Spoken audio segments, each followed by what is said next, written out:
Rising of a new hero, creative, determined, strong personality, beautiful mindset, and last but not the least, with generosity and modesty and without any kind of arrogance. Ladies and gentlemen, welcome to the Enjoy Chess channel.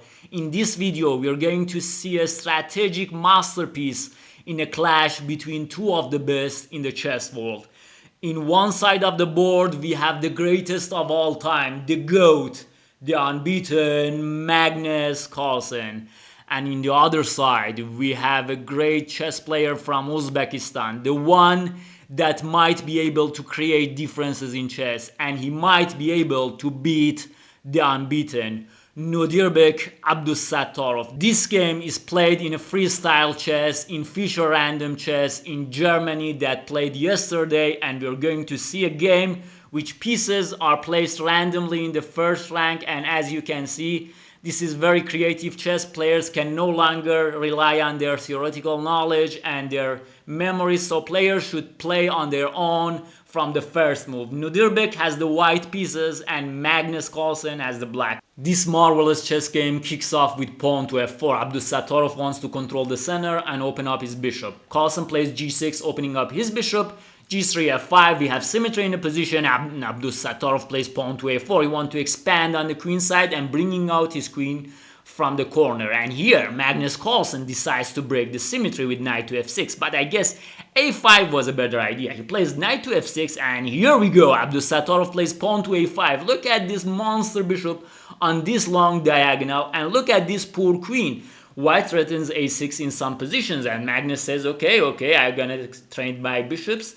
And Abdusattorov says, no, sorry, I'm not interested in this trade. I will play knight f3, and later on, I want to play knight c3, attack your bishop, and tell me, where do you want to put your bishop? Carlsen plays b5. He wants to have some space on the queen side, and he wants to retreat his bishop to b7. So Abdusattorov plays en passant, taking on b6, and here we have a strategical mistake by Magnus Carlsen. He took back with the c-pawn.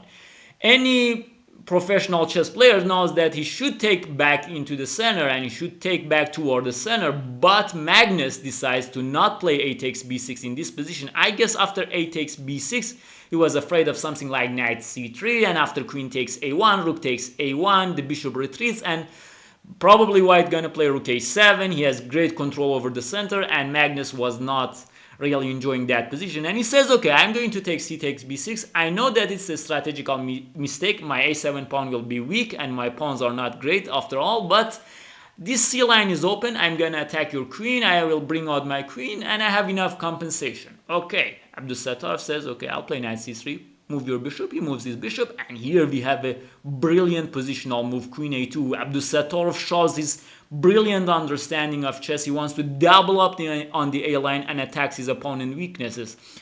In chess, your opponent's weaknesses determine how you should play and where you should play. Carlsen plays queen b7, rook a1 came, and a6. He says, okay, there's no big deal. My pawn is defended. What do you want to play? But now b6 is weakened. Look at this bishop staring at this pawn, and knight a4 is coming. He attacks the pawn on b6. And Carlsen has a very hard choice to do. He should have played b5, but he was afraid of knight c5, so he says, give me your knight. But after queen takes a4, look at the evaluation bar right now. Plus 185. It's almost winning for white after 11 moves. Carlsen played b5 and queen a5 check. Move your king. Bishop to d4. He wants to challenge this bishop. Carlsen says, okay, trade your bishop. I will trade. Takes d3. Move back. Go back. And after knight f6, he comes with knight d4, and Carlsen says, okay, we're going to an endgame. I'm very good at endgames. I'm beating several people in endgame, and I might be able to hold this endgame. But here, once again, Abdusattorov shows his technique. He plays king to d2. He doesn't play castle, because if he castle, his king will land on g1, and this king is not close to the center. So he plays king d2. Magnus plays e6 and c3. Look at this beautiful chess move. Look at it. Carlsen says, okay, I will activate my king, and knight c2. Here comes the clever maneuver. Knight wants to jump to b4, and that's very sad to Carlsen. Carlsen plays rook a7. He wants to play a5 with some hope, but rook a5 stops it. Okay, Carlsen says my knight is very stupid on b8, so I will play knight to c6, and Abdusattorov says, give me your knight. Takes knight to b4, attacks c6, king to d6, and rook to a1. Give me your pawn, and believe it or not, Magnus Carlsen lost his weakness, and his a6 pawn is drop off, and he's clearly lost in this position. He plays some tricks. He plays knight g4, attacks this pawn, h3, he attacks it once again, h4, and he attacks this pawn once again. So he's doing some tricks, but Abdusattorov says, okay, just trade, and h5. He opens up the king side. And you know what's interesting about this game? Abdusattorov plays in Magnus style. He's playing the grinding style. He's playing in some strategical way and some small positional advantage to a clearly winning position. And here Magnus takes. Rook takes h5, now h7 pawn is also weak. Rook a2, he says, okay, take my pawn, I will take yours, and I have some activity. And he says, no, there is no activity for you. Rook comes back, and e4 opens up the center, and he wants to bring his king to d2 and e3.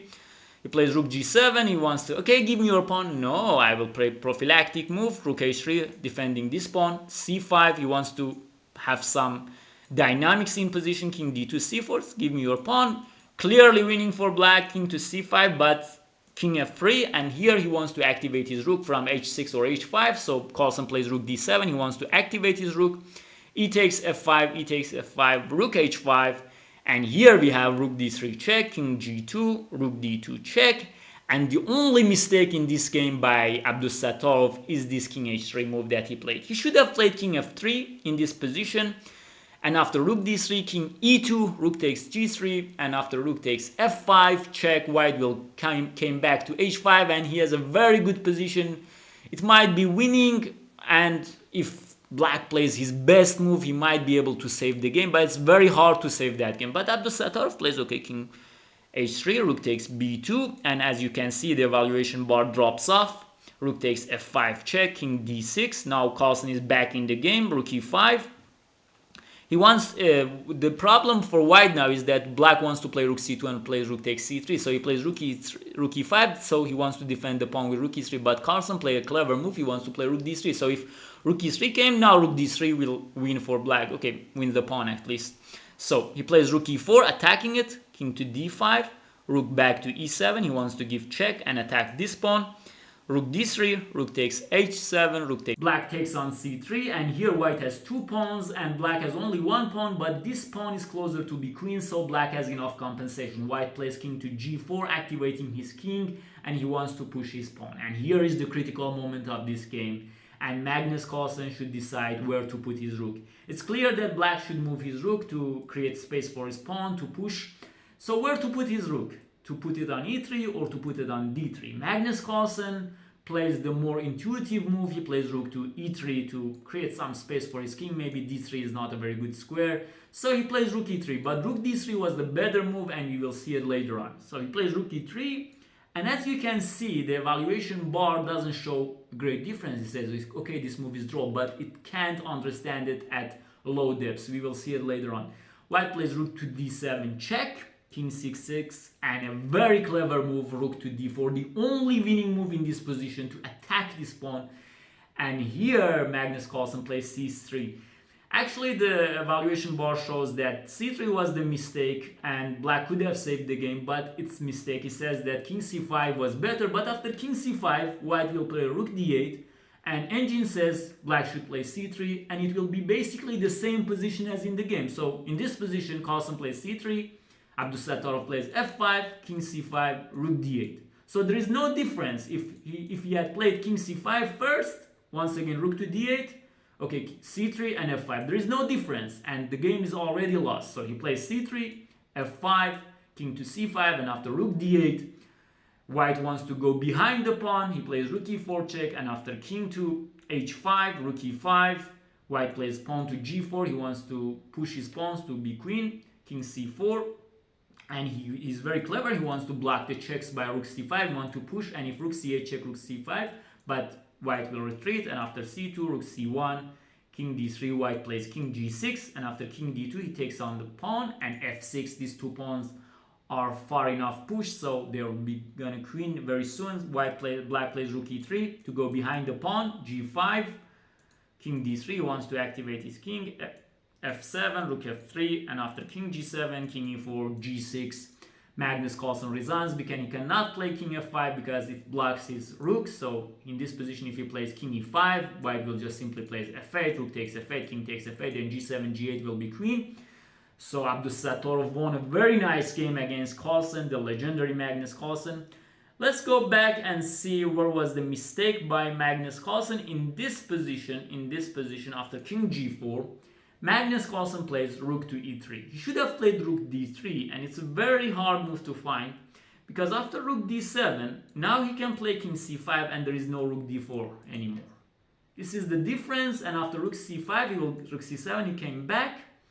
And if you're going to push your pawn, black will give you a check, and after king h5, he will play king d6. This is very important. White cannot stay on this file because if rook c8, he will play king d7, and after rook c5, he will come back. So if he goes this way, now we have c3. If you go this way, now we have c2, and after rook c1, we have rook c4. And if you're going to play, for example, something like g7, king here, g5, king f7, this game will be draw because white cannot push anymore. His rook is not active. Black rook is enough activated. So this would have been drawn, but Magnus Carlsen, as you saw, he played rook e3, and after rook d7 check.